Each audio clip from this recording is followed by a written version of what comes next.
With the heart in the Black Garden destroyed, one of the Vex's many nefarious plans has been put to rest, but another awaits us. We have heard rumors of some sort of facility and or construct on the planet Venus, and the Vex are doing something within, something that has been investigated by a small fire team of 3 that unfortunately was not able to breach it in its entirety. But due to the efforts of one of the survivors from the fire team, we now know that we as a team of 6 can go in and put a stop to it once and for all. And so we enter the Vault of Glass, the very first raid in Destiny. What is up, my Squirtleites? It is I, your king, and I am so excited to bring to you something very special today. Now, first things first, to those who are watching this in chronological order, you're watching this Let's Play from start to finish.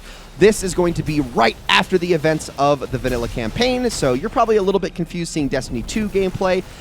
That is mainly because back when I was recording those videos, I did not have access to this raid or a large fire team to run through the raid with, so recording it on Destiny 1 was kind of just not possible. I did not get an actual fire team to run this raid with until many years later, and so this is sort of a retroactive look at the raid itself, but largely it's the same thing, just a bit of a visual upgrade, obviously.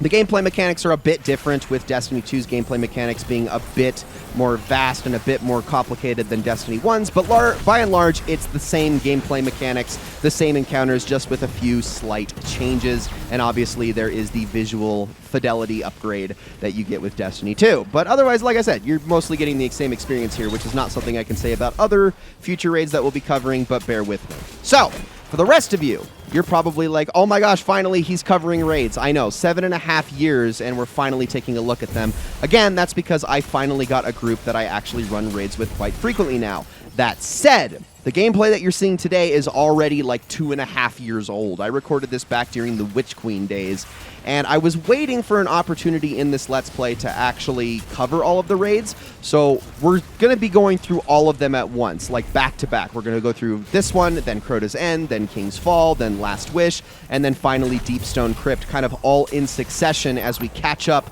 with all of the raids that I haven't yet covered. Garden of Salvation also might make it in there at some point as well, but as of the time of this recording, I haven't been able to record that one just yet.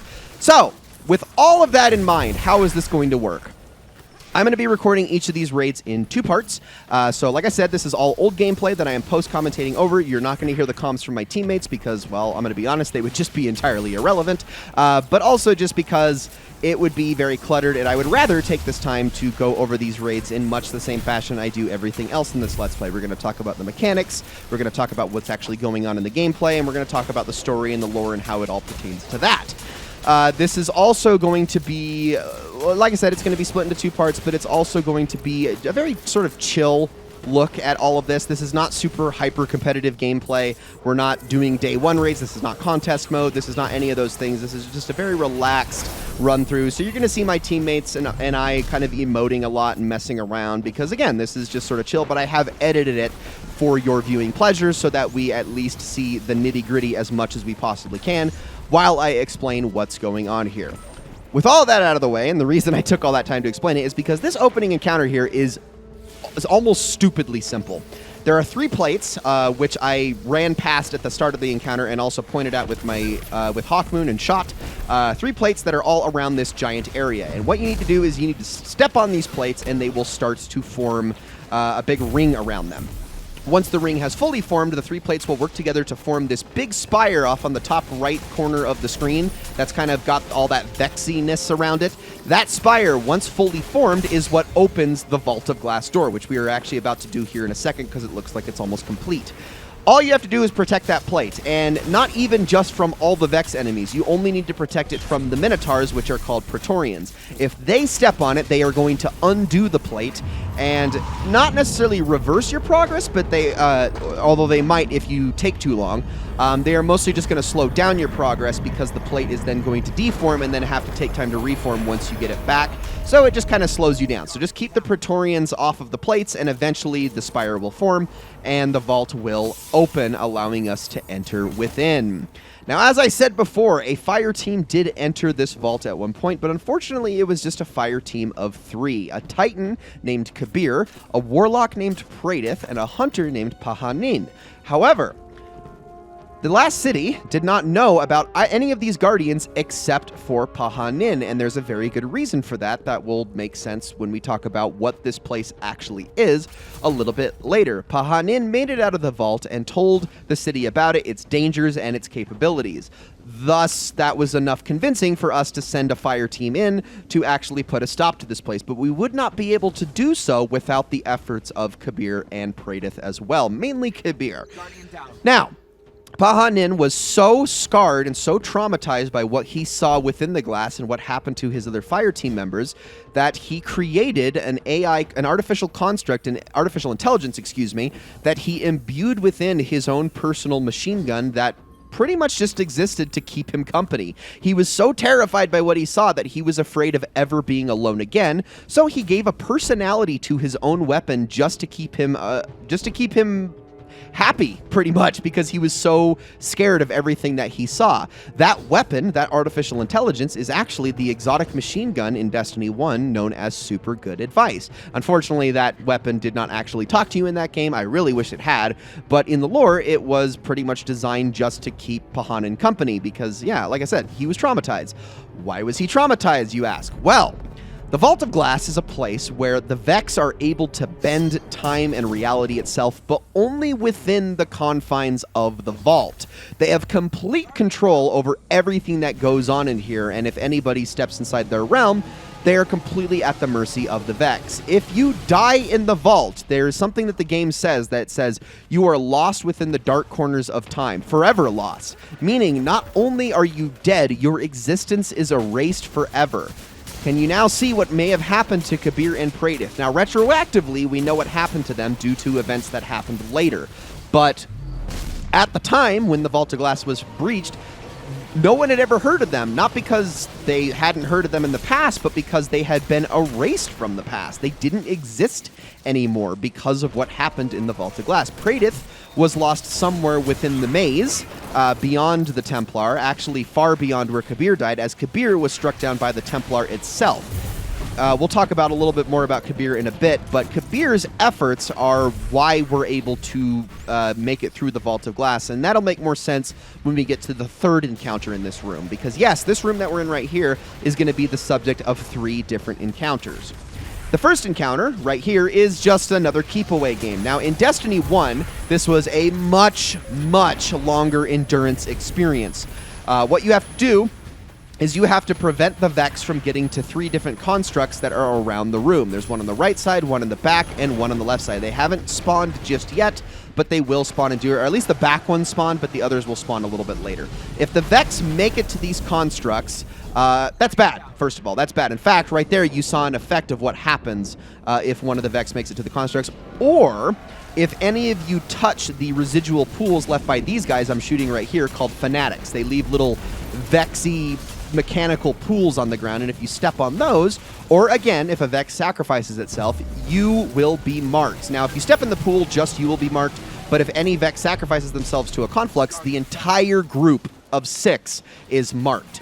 Once all of you are marked, the Templar, or anyone is marked, the Templar is going to begin the Ritual of Negation, something that it does periodically throughout the fight anyway. Once the ritual is complete, everyone who is marked will instantly die. To cleanse yourself of this mark, there is a pool that is kind of below, down here in the center, as you can see, just kind of that glowing spot down there. There's a pool in the center that you all have to step in to cleanse yourself. And that pool is only available one time. If anybody steps in it, you better all be stepping in it at the same time, otherwise everyone else is going to be missing out on it. So if, like, let's say multiple people are marked, they all want to gather around the pool, do a countdown, 3, 2, 1, and then step in it all at the same time so that nobody loses out on the debuff. After that is done, then you're good to go, but again, if you're all wiped, you all die for whatever reason, then the encounter is over and you have to start again. You also have a limited number of revives, and every raid in Destiny and Destiny 2, you have what is known as a revive token. That is the little diamond that is down in the bottom right corner that's currently faded out because I revived a team member at the beginning. Once that is gone on everybody, any deaths is a permanent death, and As long as somebody is dead, a timer is going to count down. Once that finishes counting down, everybody dies. It is a total and complete wipe, and you have to start the encounter all over. This being an endurance test and just lasting for a very long time, wiping is mainly punishing because you're going to have to start from scratch, and it takes a while. It's not hard, but it takes a while, and you're going to sometimes have these enemies called wyverns that are going to spawn in as well. And the Destiny 2 version, well, actually, the wyverns aren't in Destiny 1 either, but in Destiny 1 and Destiny 2, you're going to have wyverns and overload minotaurs that are going to spawn, and those are going to be your biggest headaches. Everything else is just goblins, hobgoblins, and some of those fanatics. Now, I am shooting the very immune Templar because sometimes that draws his fire, but other than that, I obviously can't do anything to him right now because, well, the Templar is invincible. We can't hurt him right now. We're not going to be able to, in fact, do that until the third encounter in this room, but this is all to kind of set up what the Templar is actually capable of. So as I said before, the Vex control time in the Vault of Glass. The Templar has the ability to see the future, but also manipulate the future through the use of constructs called oracles. We will experience those in the next encounter. It reads the oracles, and then the oracles read the future, and then the Templar manipulates that future with the oracles to do legitimately whatever it wants. That's what makes these things so dangerous. But the oracles do act as sort of a stopgap, which is why the Templar isn't able to just instantly kill us, because technically we have not interacted with the mechanics of the vault, like being marked for death, for instance, and dying to the Ritual of Negation. So we're technically invincible right now. We technically can't be killed, aside from live fire. But if we are to, again, interact with any of the mechanics in here, then suddenly the Templar has carte blanche to wipe us from the timeline. So that's why we need to be really, really careful. The oracles are going to come into play in the next encounter, and we're going to want to destroy those to, again, take away another one of the Templar's weapons. And we're getting kind of close to the end of this encounter, in fact, extremely close, because after this last Ritual of Negation, the Templar should vanish once and for all, and that's it. I believe the Destiny 1 version is almost twice as long, and a lot harder even if there are weaker enemies, just because, well, in Destiny 1, you hit like a wet noodle in comparison, so it kind of makes sense. But yeah, that's the main change with that encounter. It's just a lot longer in Destiny 1, and then they mercifully shortened it in Destiny 2. It's also because it's probably the most boring encounter in this raid. Now things are going to get a little bit more exciting, starting with the oracles. Okay, so oracles. There are 7, or it might be 8, but I believe it's 7 spots around the room where oracles are going to spawn, and you're going to hear a tone that tells you when they spawn. The oracles are just these giant glowing boxes here. So there's the first, then you can hear a second, and then a third. It's Simon Says. You need to kill the oracles in the order they spawn. Everybody gets a spot around the room where they can see oracles, and then they're all going to have to work together to shoot them in order. To know how to when to shoot them, all you need to do is look at the text down in the bottom left where it says, so-and-so's name has destroyed an oracle. Once one person's destroyed it, then it's the next person's turn, and so on and so forth. Everybody just kind of takes an order. So like here, I'm going to have the second oracle to shoot, as opposed to the first. So this time, I'm going to have to wait for the first person to shoot it. It'll pop up in the text, and then I will shoot it myself. All while fighting off enemies such as goblins, hobgoblins, as well as minotaurs. The minotaurs and the hobgoblins are definitely the worst part. So it says my friend has destroyed an oracle, now I destroy an oracle, and then we continue.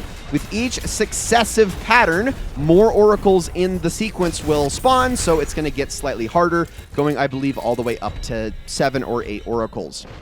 Now, there is going to be a failure in this video, and that's going to be a good example to show what happens if you get the sequence wrong. So I actually have a failure to show in this one as well as in the next encounter, but both of which are recovered from.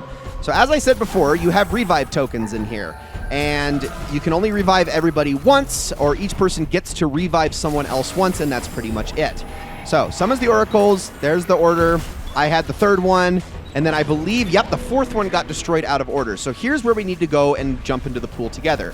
Unfortunately, my team did not get the memo for whatever reason, so I waited until the last possible second. Negation comes out.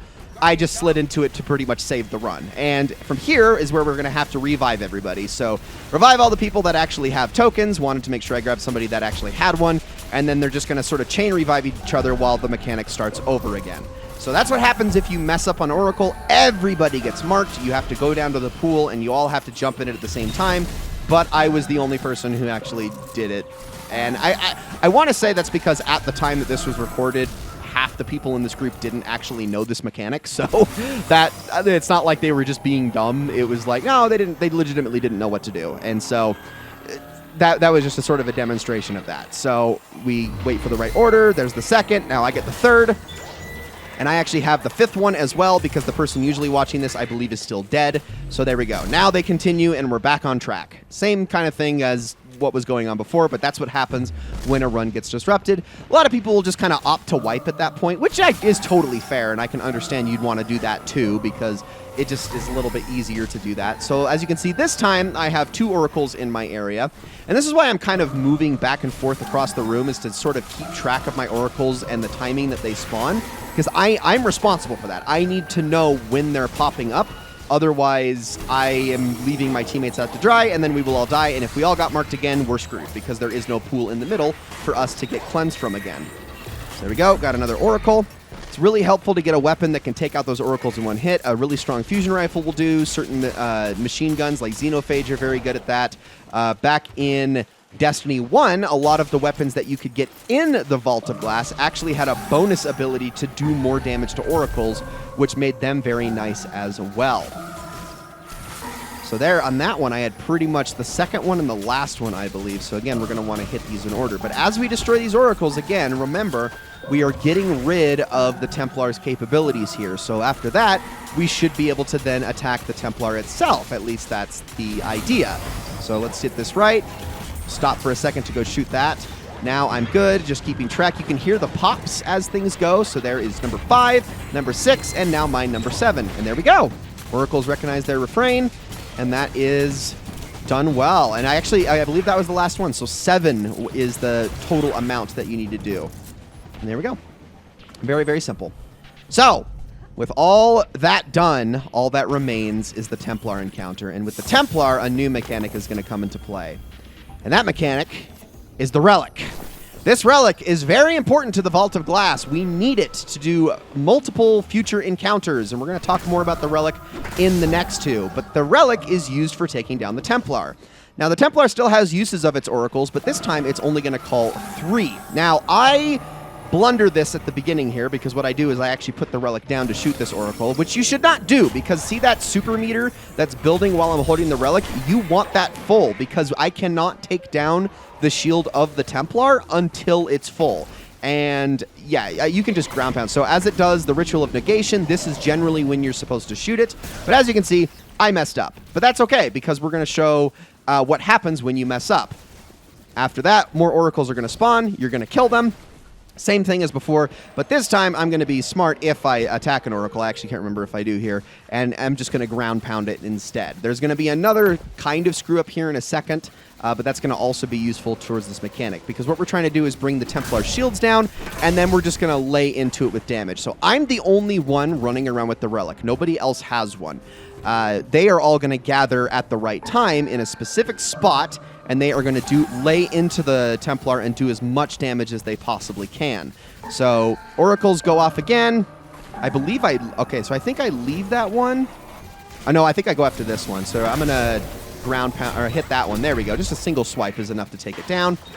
And there we go. Perfect. So now that it's done, it's going to start the Ritual of Negation. We're going to shoot it, and now it is damageable. All right, this is where we're going to mess up again. So once you take down the shield, the Templar is going to say, or there's going to be a thing on the bottom that says the Templar is beginning to teleport. If you do not stop the teleport, it disappears, and you have to start the whole damage phase all over again. So see how we did some damage, but its shield is back up? That's what happens when you don't do this right. So we're going to show this one more time, but this time it's going to be a perfect run, because the Templar can honestly just be very easily killed in one go of it. There's a slight penalty to doing things this way, but it's really not that bad. So we're going to hang out, we're going to wait for the oracles one more time, and then I'll get to show you a perfect, complete run this time. So get into position, and we're going to get ready. To use the super on the oracle, it's the same button or key combination as you would any other super. It just shoots out a projectile. Otherwise, you just have a swipe and a ground attack. So letting everybody destroy the oracles, number 2, number 3. All right, now we do the damage, and this is how this really works. So you take it out, and then you'll see this glowing light. You're going to want to stand in this right when the Templar says it's attempting to teleport. Eventually, this is going to go away, and that means the Templar has failed to teleport. But as a response, it's going to call for Minotaurs, which are going to start to swarm the arena. Again, teleports. Jump on this one. This is something that only the Relic Holder should be doing, while everyone else lays into the boss with damage, because honestly, the Relic Holder can't do that much damage to the boss. Lastly, I'm going to do it one more time, I believe, or it might be two. But you can hear where they spawn, too. It's actually quite a loud sound effect if you listen for it, and then you kind of know where you're supposed to go. Now, oracles will continue to spawn, and if you're not doing enough damage, they will wipe you, but we're just kind of ignoring that and laying into it as much as we can. So, like, at this point, I'm not even going to worry about trying to stop another teleport. It's dead! And there we go. Templar is defeated. Very, very simple. Very, very good encounter, and probably the best part of the raid up to this point.